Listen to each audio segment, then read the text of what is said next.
Hello, good day. I am Nelson Muscara, currently residing at Jillville, Buhangin, Davao City.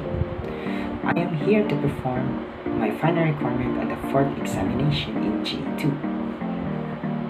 Now, the topic that I've chosen that I want to tackle for today is all about happiness.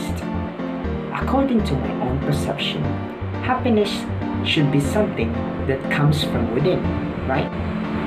That doesn't need an external source to be activated. Now, what if you lose your job and you can afford a fancy house or an expensive car? And all the little gadgets that you love anymore? Will you never be happy again? There's really a big difference between factors that make you really happy and the feelings you get from being happy, which to me is happiness.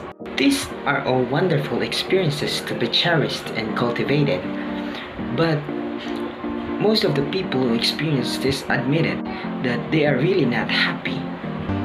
It's like this. The definition of these experiences are the definition of delight. So, if happiness isn't the same thing as pleasure, then what is happiness? In other words, happiness comes after you feel satisfied and fulfilled, right? Happiness may be a feeling of contentment that life is simple because it should be. Perfect happiness and enlightenment comes once you have all of your needs and satisfied. While the right happiness of enlightenment could also be hard to realize and even harder to keep up. Happiness isn't in either case, right? There are nearly limitless degrees of happiness between the bliss of enlightenment and therefore the despair of depression. Now, however, happiness is a combination of how satisfied you are with your life. For example, finding meaning in your work and how good you feel on a day-to-day basis. Both of these are relatively stable. That is, our life changes and our mood fluctuates. But our general happiness is more genetically determined than anything else, right? The good news is, with consistent effort, this can be offset. Think of it like you think about weight.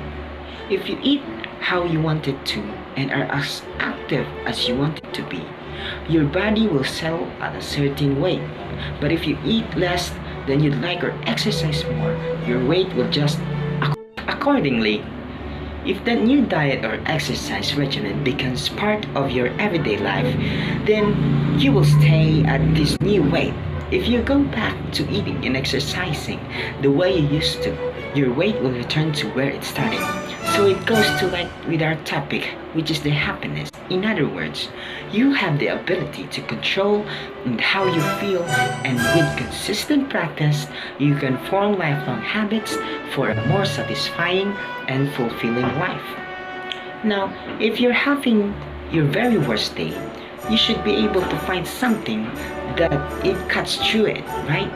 It could be that coworker who makes you laugh, like getting a seat on a busy bus or lingering eye from a stranger on the street to let you know you're looking very cute. If you get the idea.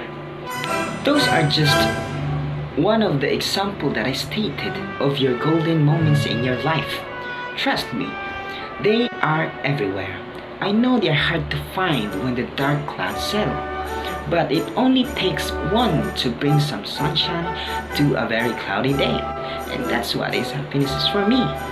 Now, the things that we might learn from this lesson is just like the more we chase happiness and acquire more stuff, the more unhappy we become. It's like a happiness trap. It's like a happiness trap. Ironically, we continue to avoid our happiness until we retire at an old age and finally realize that we are capable of being happy all this time. Thank you. And that's all.